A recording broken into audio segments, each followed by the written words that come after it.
ಕನ್ನಡ ತಾಯಿಗೆ ನೀ ಕೈಯ ಮುಗಿ. ನಮಸ್ಕಾರ, ಎಲ್ರಿಗೂ ಸ್ವಾಗತ ಮತ್ತೊಂದು ದೆವ್ವದ ಕಥೆಯೊಂದಿಗೆ. ಎಲ್ಲರೂ ಚೆನ್ನಾಗಿದ್ದೀರಾ ಅಂತ ಅಂದ್ಕೊಂಡಿದ್ದೀನಿ. ಈ ಒಂದು ಕಥೆನ ಪೂರ್ತಿಯಾಗಿ ಕೇಳಿ ಆಮೇಲೆ ನಿಮ್ಮ ಅನಿಸಿಕೆನ ತಿಳಿಸಿ. ಹಾಗೆ ಈ ಒಂದು ವಿಡಿಯೋಗೆ ಲೈಕ್ ಮಾಡ್ಕೊಳ್ಳಿ.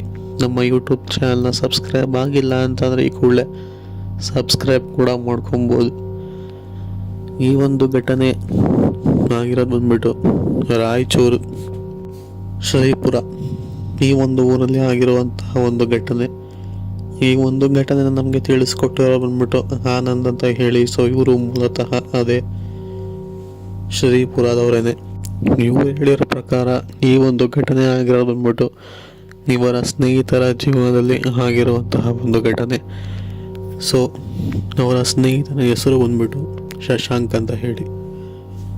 ಅವರ ಸ್ನೇಹಿತ ಇರೋದು ಬಂದ್ಬಿಟ್ಟು ಈ ಒಂದು ಶ್ರೀಪುರ ಬಿಟ್ಟು ಬೇರೆ ಊರು. ಸೊ ಈ ಒಂದು ಊರು ಇರುವಂಥದ್ದು ಬಂದು ಸ್ವಲ್ಪ ದೂರ ಅಂತಲೇ ಹೇಳ್ಬೋದು.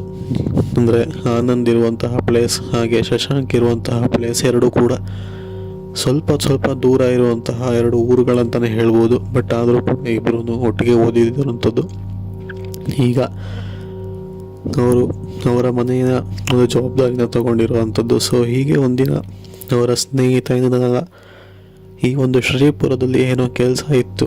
ಅಂದರೆ ಫ್ರೆಂಡ್ನ ಮೀಟ್ ಮಾಡೋ ಸಲುವಾಗಲ್ಲ, ಬಟ್ ಆದರೆ ಏನೋ ಒಂದು ಕೆಲಸ ಇದ್ದ ಕಾರಣ ಆ ಒಂದು ಊರಿಗೆ ಬಂದಿರ್ತಾನೆ.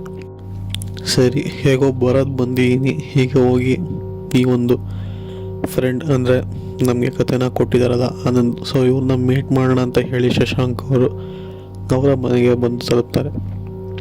ಸೊ ಬಂದು ಅವ್ರು ಅಂದರೆ ಯಾವ ಕೆಲಸಕ್ಕೆ ಬಂದಿದ್ರಲ್ಲ, ಸೊ ಆ ಒಂದು ಕೆಲಸದ ವಿಷಯನೂ ಕೂಡ ತಿಳಿಸ್ತಾರೆ. ಅದಾದಮೇಲೆ ಒಂಥರ ಮಾತುಕತೆಗಳು ಮುಂದುವರಿಯುತ್ತೆ. ಯಾಕೆ ಅಂತಂದರೆ ಅಷ್ಟಾಗಿ ಇವರಿಬ್ಬರು ಸಿಗ್ತಿರೋದಿಲ್ಲ. ಅಂದರೆ ಒಟ್ಟಿಗೆ ಕ್ಲೋಸ್ ಫ್ರೆಂಡ್ಸ್ ಇರ್ಬೋದು, ಬಟ್ ಆದರೂ ಅಷ್ಟಾಗಿ ಇಬ್ಬರು ಕೂಡ ಸಿಗ್ತಿರೋದಿಲ್ಲ. ಸರಿ, ಅವತ್ತಿನ ದಿನ ಮನೆಗೆ ಬಂದಿದ್ರಲ್ಲ, ಸ್ವಲ್ಪ ಮಾತಾಡಿ ಆಮೇಲೆ ಊಟ ಎಲ್ಲ ಮಾಡಿಕೊಂಡು ಸರಿ ನಾನು ಬರ್ತೀನಿ ಅಂತ ಹೇಳಿ ಶಶಾಂಕ್ ಅವರು ಅಲ್ಲಿಂದ ಹೊರಡ್ತಾರೆ. ಸೊ ಆ ಟೈಮ್ಗೆ ಆನಂದ್ ಅವರು ಸರಿ ಹುಷಾರು ಅಂತ ಹೇಳಿ ಕಳಿಸಿರೋ ಅಂಥದ್ದು. ಸೊ ಇವರು ಕೂಡ ಶಶಾಂಕ್ ಅವರು ಗಾಡಿಯಲ್ಲಿ ಬಂದಿದ್ದ ಕಾರಣ ಸರಿ ಅಂತ ಹೇಳಿ ಗಾಡಿನ ಎತ್ಕೊಂಡು ಆ ಒಂದು ಶ್ರೀಪುರನ ಬಿಟ್ಟು ಅವರ ಊರಿಗೆ ಹೋಗೋದಕ್ಕೆ ಶುರು ಮಾಡ್ತಾರೆ. ಸೊ ಅವರು ಬಿಟ್ಟಾಗ ಸಮಯ ಸರಿ ಸುಮಾರು 9:30 9:45 ಆಗಿರ್ಬೋದು. ಸ್ವಲ್ಪ ದೂರನೇ ಇತ್ತು, ಬಟ್ ಆದರೂ ಪಕ್ಕದ ಊರೇ ಅಲ್ವಾ ಅಂತ ಹೇಳಿ ಅಲ್ಲಿಂದ ಹೊರಡ್ತಾರೆ. ಸೊ ಇವರು ಕೂಡ ಆನಂದ್ ಕೂಡ ಕಳಿಸ್ಕೊಡ್ತಾರೆ ಅಂತ ಏನು ಮಾತಾಡೋದಿಲ್ಲ. ಅದಾದ್ಮೇಲೆ ಸ್ವಲ್ಪ ದೂರ ಹೋಗ್ಬೇಕಾದ್ರೆ ಶಶಾಂಕ್ ಅವರು ಅವರ ಮೊಬೈಲ್ನ ಆನಂದ್ ಅವರ ಮನೇಲಿ ಬಿಟ್ಟಿರೋದು ಅವರಿಗೆ ಗೊತ್ತಾಗುತ್ತೆ. ಸರಿ, ಇಷ್ಟು ದೂರ ಬಂದಿದ್ದೀನಿ, ನಾಳೆ ಬೆಳಗ್ಗೆ ಹೋಗಿಸ್ಕೊಂಡ್ರೆ ಆಯಿತು, ಹೇಗೂ ಕತ್ಲೆ ಆಗಿದೆ ಅಂತ ಹೇಳಿ ಬಂದ ದಾರಿಗೆ ಮತ್ತೆ ವಾಪಸ್ ಹೋಗೋದು ಬೇಡ, ಮನೆಗೆ ಹೋಗೋಣ, ಬೆಳಗ್ಗೆ ಫೋನ್ ಮಾಡಿ ಹೇಳಿದ್ರೆ ತೊಗೊಂಬಂದು ಕೊಡ್ತಾರೆ, ಅರ್ಧ ದಾರಿಗೆ ಹೋಗಿ ಇಸ್ಕೊಬೋದು ಅಂತ ಹೇಳಿ ಶಶಾಂಕ್ ಅವರು ಕೂಡ ಓಡ್ತಾರೆ. ಸೊ ಫೋನ್ ಬಿಟ್ಟಿರುವಂಥ ವಿಷಯ ಆನಂದ್ ಅವ್ರಿಗೆ ಗೊತ್ತಾಗುತ್ತೆ. ಇವನ್ ಫೋನ್ ಇಲ್ಲೇ ಬಿಟ್ಟು ಹೋಗಿದ್ದಾನಲ್ಲ ಅಂತ ಹೇಳಿ ಸರಿ ಬಿಡು, ಬೆಳಗ್ಗೆ ಹೋಗಿ ಕೊಟ್ಟು ಬಂದ್ರೆ ಆಯಿತು ಅಂತ ಹೇಳಿ ಇವರು ಕೂಡ ಸುಮ್ಮನೆ ಆಗ್ತಾರೆ. ಸರಿ ಅಂತ ಶಶಾಂಕ್ ಅವರು ಅವರ ಗಾಡಿ ಎತ್ಕೊಂಡು ಹೋಗ್ಬೇಕಾದ್ರೇ ಆ ಒಂದು ದಾರಿಯಲ್ಲಿ ಬೈಕ್ ಯಾರೋ ತಳ್ಳಿದ ರೀತಿಯಲ್ಲಿ ಬಸ್ ಆಗುತ್ತೆ. ಸೊ ತಳ್ಳಿದ ಫೋರ್ಸ್ಗೆ ಅವರು ಕೂಡ ಬೈಕಿಂದ ಕೆಳಗೆ ಬೀಳ್ತಾರೆ. ಬೈಕು ಸ್ವಲ್ಪ ಸ್ಲೋಗೆ ಓಡಿಸ್ತಿದ್ರು, ಯಾಕೆ ಅಂತಂದರೆ ಬೆಳಕು ಅಷ್ಟಾಗಿರಲಿಲ್ವಲ್ಲ, ಆದ ಕಾರಣ ರೋಡು ಕೂಡ ಚೆನ್ನಾಗಿರಲಿಲ್ಲ. ಸೊ ತಳ್ಳಿದ ಫೋರ್ಸ್ಗೆ ಕೆಳಗಡೆ ಬಿದ್ದು ಸರಿ ಯಾರು ನಾನು ನೂಕಿದ್ದು ಅಂತ ಹೇಳಿ ಹಿಂದೆ ಮುಂದೆಲ್ಲ ನೋಡ್ತಾರೆ, ಬಟ್ ಅವ್ರಿಗೆ ಯಾರು ಕೂಡ ಕಾಣಿಸೋದಿಲ್ಲ.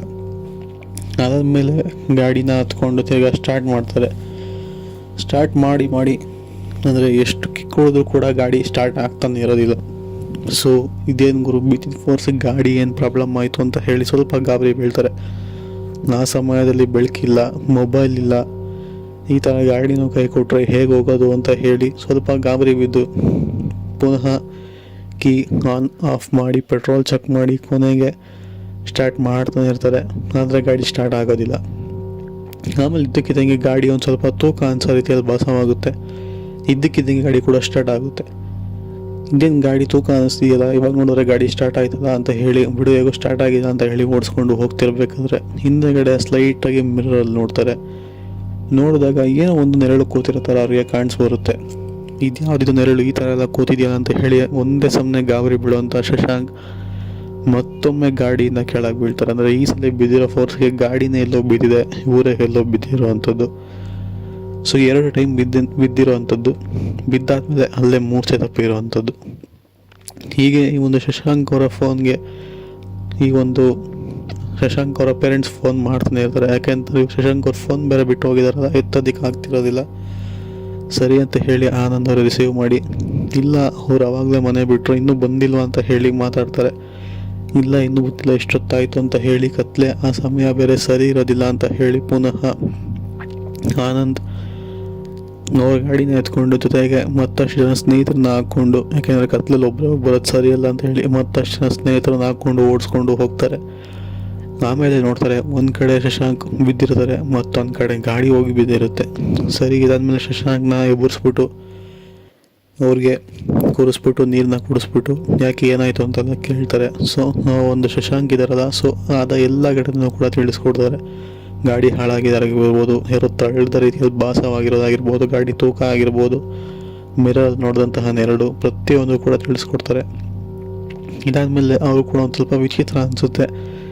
ಸರಿ, ವಿಚಿತ್ರ ಅನಿಸಿದ್ರು ಕೂಡ ಈ ಸಮಯದಲ್ಲಿ ಹೋಗ್ಬೇಡ, ಬಾ ವಾಪಸ್ ಮನೆಗೆ ಅಂತ ಹೇಳಿ ಇವರು ಪುನಃ ಆನಂದ್ ಅವರ ಮನೆಗೇನೆ ಕರ್ಕೊಂಬರ್ಬೇಕಾದ್ರೆ ಸಮಯದಲ್ಲಿ ಆನಂದ್ ಮತ್ತೆ ಇದರ ಸ್ನೇಹಿತರನ್ನ ಕರ್ಕೊಂಡು ಹೋಗಿರ್ತಾರೆ ಒಂದಿಬ್ಬರನ್ನ. ಸೊ ಅದರಲ್ಲಿ ಒಬ್ಬರಿಗೆ ಆ ಒಂದು ನೆರಳು ಕಾಣಿಸಿರೋ ಅಂಥದ್ದು, ಅಂದರೆ ಪುನಃ ಒಂದು ನೆರಳು ಆ ಒಂದು ರೋಡ್ ಸೈಡಲ್ಲಿ ಕಾಣಿಸಿರೋ ಅಂಥದ್ದು.